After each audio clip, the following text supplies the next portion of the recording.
আসসালামু আলাইকুম। আজকের অনলাইন ভিত্তিক ভিডিও ক্লাসে সবাইকে স্বাগত জানাচ্ছি। আমি সাথীরানী সূত্রধর, প্রভাষক, জীববিজ্ঞান বিভাগ, মাইলস্টোন কলেজ, উত্তরা, ঢাকা। আমরা সবাই জানি যে আমাদের জীববিজ্ঞান বিষয়ের দুইটা পার্ট রয়েছে, একটা হচ্ছে প্রথম পার্ট আর একটা হচ্ছে দ্বিতীয় পার্ট। প্রথম পার্টটাকে আমরা বলবো যে উদ্ভিদ বিজ্ঞান। আজকে আমরা উদ্ভিদ বিজ্ঞান বিষয়ের প্রথম অধ্যায়ের কিছু অংশ নিয়ে আলোচনা করব। গত ক্লাসগুলোতে তোমরা জেনেছো যে উদ্ভিদ কোষ কী, প্রাণী কোষ কী, তাছাড়া উদ্ভিদ কোষের একটা অনন্য বৈশিষ্ট্য হচ্ছে কোষ প্রাচীর। সেই কোষ প্রাচীরের গঠন সম্পর্কে আমরা জেনেছি। আজকে আমাদের শিখন ফল হচ্ছে যে কোষ ঝিল্লি বা প্লাজমা মেমব্রেনের গঠন, কোষ ঝিল্লির কাজ, কোষ প্রাচীর এবং কোষ ঝিল্লির মধ্যে পার্থক্য। তো আমরা সবাই জানি যে কোষ প্রাচীর, আমরা এই যে এই কোষটা দেখতেছি এটা হচ্ছে একটা উদ্ভিদ কোষ।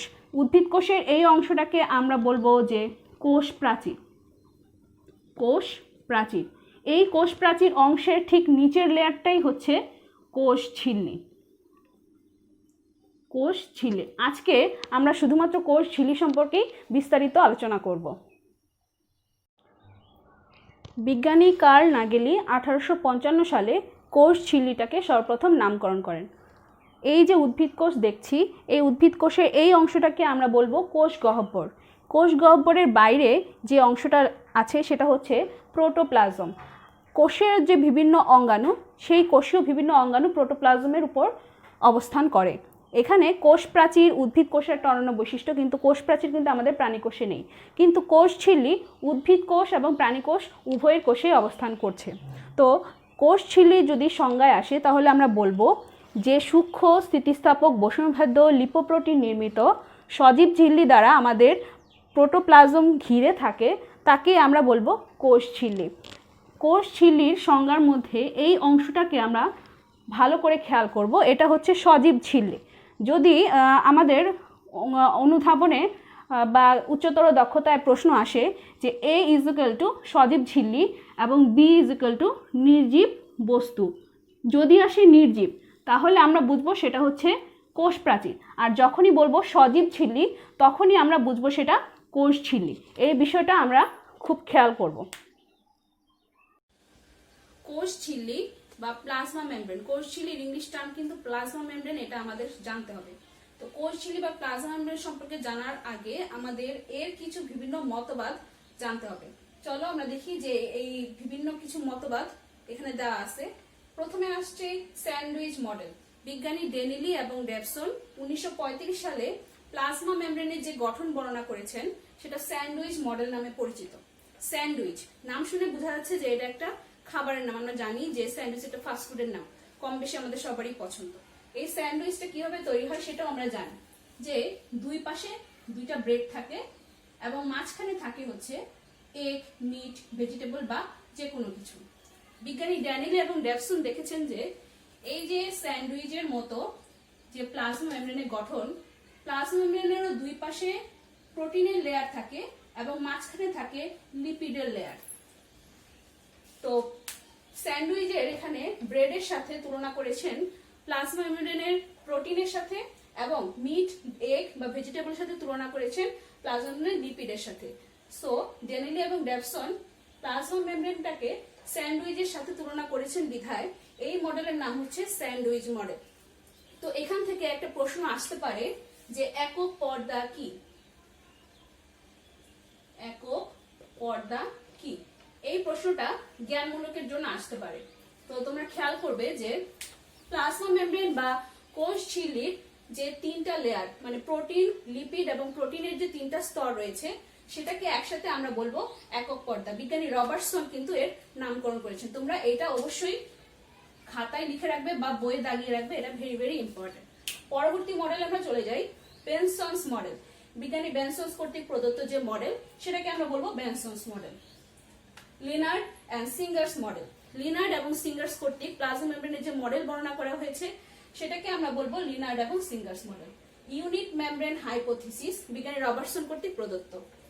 এরপরে চলে আসি ফ্লুইড মোজাইক মডেল। বিজ্ঞানী সিঙ্গার এবং নিকলসন 1972 সালে প্লাজমা মেমব্রেনের যে গঠন বর্ণনা করেছেন সেটাকে বলবো আমরা ফ্লুইড মোজাইক মডেল। অন্য সব মডেল সম্পর্কে হালকা ধারণা থাকলেও ফ্লুইড মোজাইক মডেল সম্পর্কে আমাদের বিস্তারিতভাবে ধারণা থাকতে হবে, কারণ এটা ভেরি ভেরি ইম্পর্টেন্ট। আজকে আমরা ফ্লুইড মোজাইক মডেল সম্পর্কে বিস্তারিতভাবে জানব। প্লাজমা মেমব্রেন বা কোষ ঝিল্লির গঠন যদি পরীক্ষাতে আসে উচ্চতর দক্ষতার ক্ষেত্রে, তাহলে আমরা অবশ্যই সেটা বুঝবো হচ্ছে ফ্লুইড মোজাইক মডেলের গঠন। ফ্লুইড মোজাইক মডেল যদি পরীক্ষায় আসে তাহলে আমরা সেটা অবশ্যই বুঝবো, সেটা হচ্ছে কোষ ঝিল্লির গঠন। কোষ ঝিল্লির গঠনটাই হচ্ছে ফ্লুইড মোজাইক মডেল। তো আমরা এখানে প্রথমে চলে আসি ফ্লুইড মোজাইক মডেলের যে চিত্রটা সেটা কিভাবে আঁকতে হয়। এরপর আমরা চলে যাব, চিত্রটা আঁকা শেষ করে আমরা চলে যাব এর বর্ণনাতে। দেখো আমি এখানে দুইটা দাগ দিয়েছি, আমার সাথে সাথে কিন্তু তোমরাও চিত্রটা আঁকা শুরু করবে, তাহলে দেখবে যে এইটা খুবই ইজি একটা চিত্র। আমি এখানে দুইটা দাগ দিয়ে নিয়েছি এবং চিত্র আঁকার ক্ষেত্রে খেয়াল রাখবে যে খাতার কত অংশ তুমি চিত্রে ইউজ করবে আর কত অংশ তুমি লেভেলিংয়ের জন্য লাগবে। আমাদের সকল চিত্রের লেভেলিং হবে হাতের ডান দিকে, এই বিষয়টা যেন মাথায় থাকে। তো এই যে লম্বা দাগটা দিয়েছি এটার মাঝখানে আমি একটা রাউন্ড দিব, ডিমাই সাইজের রাউন্ড। এইটা দেওয়ার পর আমি একটা কর্নারে আবারও একটা রাউন্ড দিব একেবারে প্রান্তে। এরপর আমরা 3 নম্বর রাউন্ডটা যেটা দিব সেটা হচ্ছে এমনভাবে দিব যেন সেটা একটা স্তরের ভিতরে প্রবিষ্ট থাকে। এরপর আমরা এটাকে ডাবল করে দিব। একটা জিনিস খেয়াল রাখবে, চিত্র আঁকার সময় আমরা খেয়াল রাখতে হবে যেন চিত্রটা অবশ্যই সায়েন্টিফিক হয়। সুন্দর চিত্র আমরা চাই না, সায়েন্টিফিক চিত্র চাই। সো সায়েন্টিফিক চিত্রই আঁকতে হবে। এই যে 3টা অংশ দিয়েছি এই 3টা অংশকে বলবো আমরা প্রোটিন। তো এই 3টা অংশ দেওয়ার পর আমরা এখানে কিছু ডট ডট অংশ দিয়ে দিব।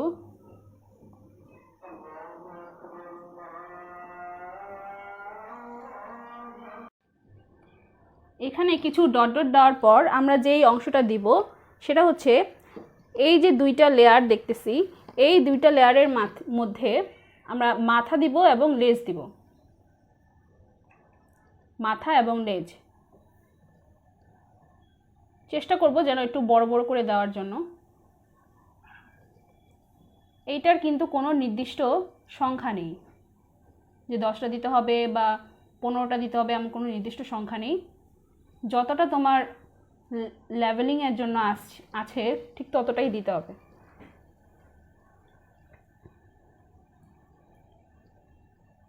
নিচেও আমরা কিছু অংশ গোল দিয়ে দিব এবং এই অংশটার মধ্যে আমি কিছু জায়গা ফাঁকা রাখছি, সেটা আমি পরে বলে দিচ্ছি কিসের জন্য ফাঁকা ফাঁকা রাখছি।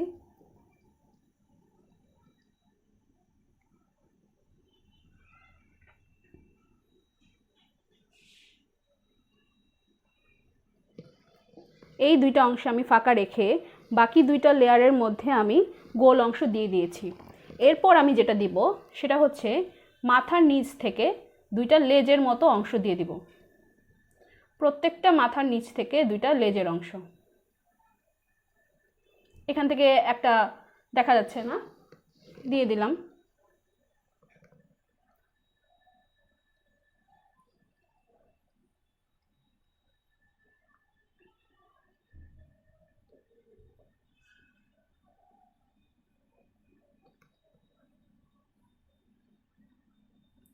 এরপর নিচের অংশগুলো দিয়ে দিব, লেজগুলো হবে মুখোমুখি।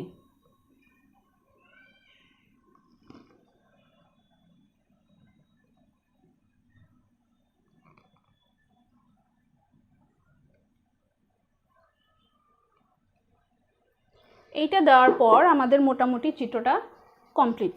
এরপর আমি যে অংশটা দিব সেটা হচ্ছে কোলেস্টেরল।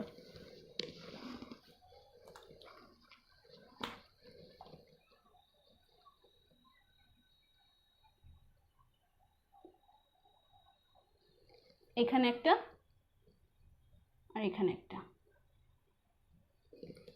খেয়াল করবে এটা হচ্ছে কোষের বাইরের তল আর এটা হচ্ছে কোষের ভিতরের তল। এই কোষের ভিতরের তলের মধ্যেই আমি কোলেস্টেরলটা এঁকে দিব।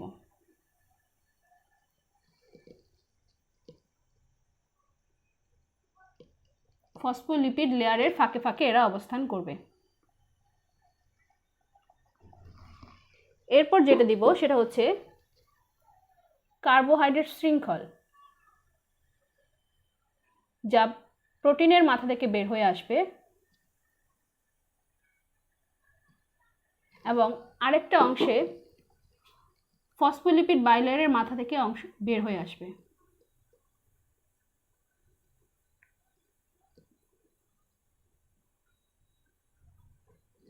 আমাদের চিত্র কমপ্লিট। এবার আমরা চলে আসি লেভেলিংয়ে।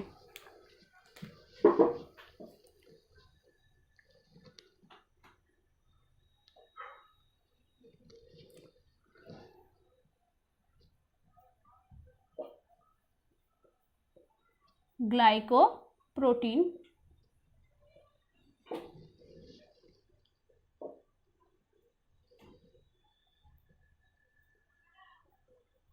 গ্লাইকোলিপিড,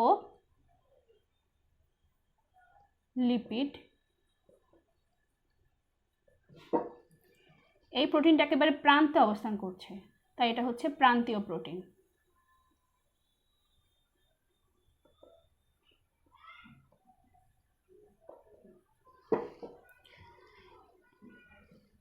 এরপর এই যে দুইটা লেয়ার, এই দুইটা লেয়ারকে আমরা বলবো ফসফোলিপিড বাইলেয়ার। ফসফোলিপিড বাইলেয়ার, এই অংশটাকে আমরা নিচ দিয়ে নিয়ে যাই, চিত্রের উপর দিয়ে না ঘোরানোই ভালো। এইটাকে আমরা বলবো অন্তর্নিহিত প্রোটিন।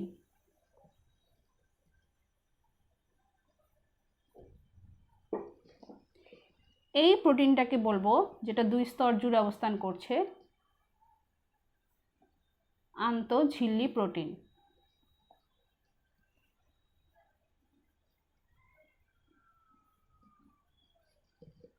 এই অংশটার নাম হচ্ছে cholesterol.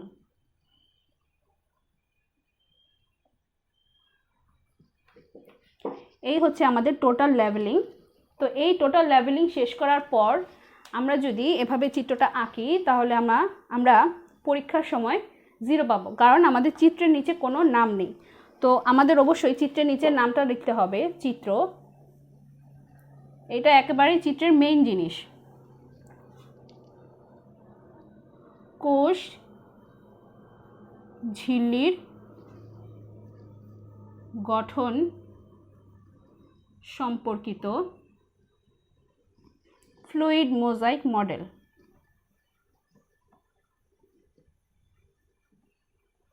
Fluid mosaic model.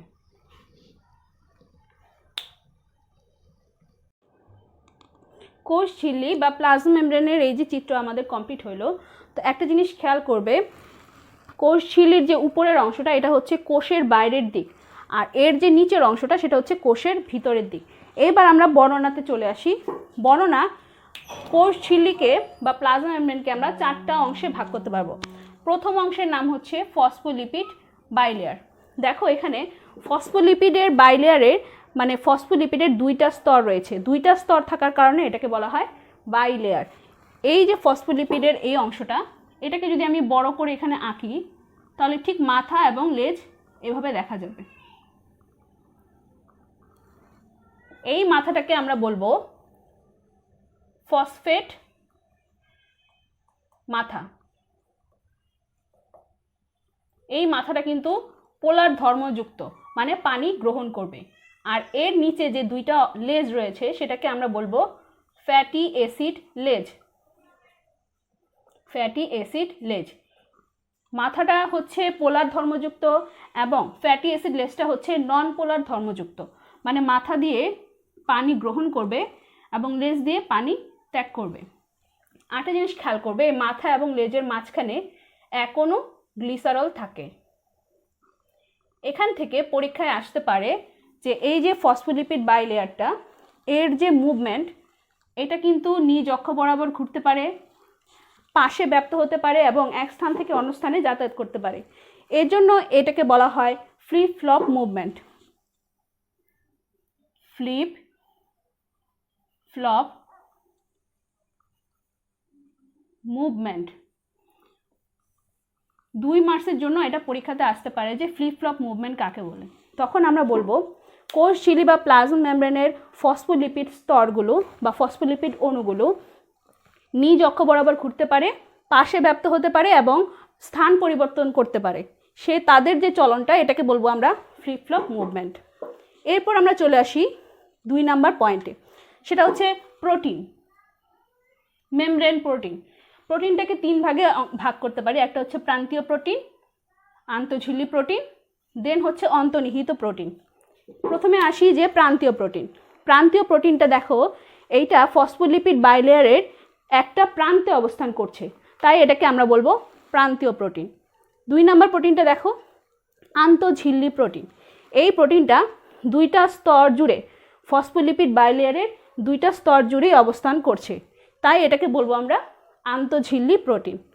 3 number প্রোটিনে আমরা চলে আসি অন্তর্নিহিত প্রোটিন।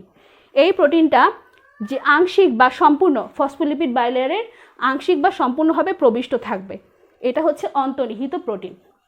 3 নাম্বার পয়েন্টে আমরা চলে আসি, সেটা হচ্ছে গ্লাইকোক্যালিক্স। গ্লাইকোক্যালিক্স, এখানে প্রোটিন কণার উপর থেকে যে কার্বোহাইড্রেট শৃঙ্খলটা বের হয়ে আসছে সেটাকে আমরা বলবো গ্লাইকোপ্রোটিন। ফসফোলিপিড বাইলেয়ারের মাথা থেকে যে অংশটা বা কার্বোহাইড্রেট শৃঙ্খলটা বের হয়ে আসছে সেটাকে আমরা বলবো গ্লাইকোলিপিড। গ্লাইকোপ্রোটিন এবং গ্লাইকোলিপিড এই দুইটাকে একসাথে আমরা বলবো গ্লাইকোক্যালিক্স, যেটা নাকি কোষঝিল্লির 3 নাম্বার পয়েন্ট। দেখো, এইটা কোষের একেবারে বাইরের প্রান্তে অবস্থান করতেছে এবং এটা কিন্তু কোষের রিকগনাইজার হিসেবে কাজ করবে, মানে কোষের ধরন আমরা এটা সম্পর্কে দেখে বুঝতে পারবো। আমাদের 4 নাম্বার পয়েন্ট হচ্ছে, কোলেস্টেরল। আমরা জানি যে কোলেস্টেরল হচ্ছে এক ধরনের লিপিড জাতীয় পদার্থ। এখানে আমি কোলেস্টেরল চিহ্নিত করেছি, দেখো, যা ফসফোলিপিড বাইলেয়ারের স্তরে স্তরে অবস্থান করবে, ফাঁকে ফাঁকে অবস্থান করবে। এই কোলেস্টেরলটা আমাদের প্রাণী দেহে সবচেয়ে বেশি আছে উদ্ভিদ কোষের থেকে। এরপরে এই হচ্ছে আমার কোষঝিল্লির গঠন। এরপর আমরা চলে যাই এখানে কিছু অনুধাবনমূলক প্রশ্নে। প্রশ্ন আসতে পারে যে কোষঝিল্লির এই গঠনটাকে কেন ফ্লুইড মোজাইক মডেল বলা হয়। আমরা যে ফসফোলিপিড বাইলেয়ারটা দেখছি, এই ফসফোলিপিড বাইলেয়ারটাকে যদি আমরা উপর থেকে দেখি তাহলে এদের মাথাগুলোকে একসাথে মোজাইকের মতো মনে হবে। আর এর চারপাশে যে প্রোটিন কণাগুলো রয়েছে সেই প্রোটিন কণাগুলো এখানে ভাসমান থাকে, সচল থাকে এবং তরল পদার্থ নিয়ে আচরণ করে বিধায় এই মডেলকে ফ্লুইড মোজাইক মডেল বলা হয়ে থাকে। কোষঝিল্লি বা ফ্লুইড মোজাইক মডেলকে আইসবার্গ মডেল কেন বলা হয়, এই প্রশ্নটা অনুধাবনের মধ্যে আসতে পারে। আইসবার্গ মডেল দেখো, বিজ্ঞানী সিঙ্গার এবং নিকলসনের মতে যে ফসফোলিপিড বাইলেয়ারটা দেখছি, এই ফসফোলিপিড বাইলেয়ারটাকে সমুদ্রের তলের সাথে তুলনা করেছেন এবং এর উপরে যে ভাসমান প্রোটিন কণা সেটা হিমশৈলীর সাথে তুলনা করেছেন। সে কারণে এই মডেলটাকে বলা হয় আইসবার্গ মডেল। এবারে আসি কোষঝিল্লি বা প্লাজমা মেমব্রেনের কাজ। এটি কোষীয় সব বস্তুকে ঘিরে রাখে, বাইরের প্রতিকূল অবস্থা থেকে অভ্যন্তরীণ বস্তুকে রক্ষা করে, বস্তুর স্থানান্তর, ব্যাপন, নিয়ন্ত্রণ এবং সমন্বয় করে থাকে। এনজাইম ও অ্যান্টিজেন ক্ষরণ করে এই কোষঝিল্লি, কাঠামো হিসেবে কাজ করে এবং বিভিন্ন এনজাইম বিন্যস্ত এর মধ্যে থাকতে পারে, স্নায়ু উদ্দীপনা সংবহন করে থাকে। কোষঝিল্লি এবং কোষ প্রাচীরের মধ্যে পার্থক্য দেখো, এখানে 1 নম্বরে আছে কোষ প্রাচীর হচ্ছে নির্জীব আর কোষঝিল্লি হচ্ছে সজীব। কোষ প্রাচীর উদ্ভিদ কোষের একটি অনন্য বৈশিষ্ট্য। উদ্ভিদ এবং প্রাণী উভয় প্রকার কোষে কোষঝিল্লিটা অবস্থান করে। কোষ প্রাচীর সেলুলোজ নির্মিত জড় ও ভেদ্য প্রাচীরযুক্ত, অপরদিকে কোষঝিল্লি লিপিডের সমন্বয়ে গঠিত স্থিতিস্থাপক এবং অর্ধভেদ্য পর্দাযুক্ত। কোষ প্রাচীরের প্রধান কাজ হচ্ছে কোষের আকৃতি এবং দৃঢ়তা প্রদান করা, অপরদিকে কোষঝিল্লি কোষের ভিতরে এবং বাইরে বস্তুর চলাচল নিয়ন্ত্রণ করে থাকে। কোষীয় অঙ্গাণু সৃষ্টিতে কোষ প্রাচীরের কোনো ভূমিকা নেই, কোষঝিল্লির ভূমিকা রয়েছে। মাইক্রোভিলাই থাকে না, কোষঝিল্লিতে মাইক্রোভিলাই থাকে। একটা জিনিস খেয়াল করবে, যখন পরীক্ষায় পার্থক্য আসবে, যদি 3 মার্কসের জন্য পার্থক্য আসে তাহলে তোমার এখানে 6টা এখানে 6টা পার্থক্য দিতে হবে। যদি 4 মার্কস বা উচ্চতর দক্ষতার জন্য পার্থক্য আসে তাহলে এখানে 8টা এখানে 8টা পয়েন্ট দিতে হবে। সুপ্রিয় শিক্ষার্থীরা, আশা করছি আজকের ক্লাসটি খুবই মনোযোগ সহকারে দেখেছো। আজকে তোমাদের বাড়ির কাজ হচ্ছে কোষ প্রাচীর এবং কোষঝিল্লির মধ্যে পার্থক্য। এই কাজটি তোমরা করে নিজ নিজ সাবজেক্ট টিচারকে সাবমিট করবে। এরপরেও যদি এই বিষয়ে কোনো সমস্যা থাকে, আজকের ক্লাস নিয়ে যদি কোনো সমস্যা থাকে, তাহলে সাবজেক্ট টিচারের সাথে যোগাযোগ করে তোমরা নিজেরা সমাধান করে নিবে। সবাই ভালো থাকো, সুস্থ থাকো, দেখা হবে সামনের ক্লাসে। সবাইকে ধন্যবাদ।